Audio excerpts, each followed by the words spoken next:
গীতার মধ্যে বলছে দেহে যখন আমাদের দেহের ভিতরে আত্মা থাকে তখন সারা শরীর জুড়ে চেতনাও থাকে, কিন্তু দেহ থেকে আত্মা যখন চলে যায় তখন আর চেতনা থাকে না।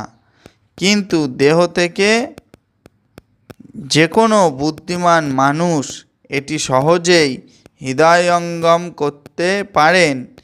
সুতরাং জড় পদার্থের সমন্বয়ের ফলে চেতনার উদ্ভব হয় না। চেতনা হচ্ছে জীবাত্মার লক্ষণ মাত্র। জীবের চেতনা যদিও পরম চেতনার সঙ্গে গুণগতভাবে এক, তবুও তা পরম নয়, কারণ এটি দেহের চেতনা অন্য দেহের চেতনার অংশীদার হতে পারে না।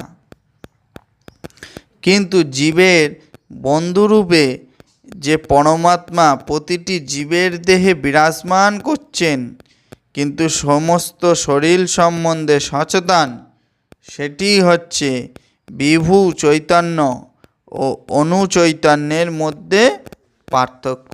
হরি বল, রাধে রাধে।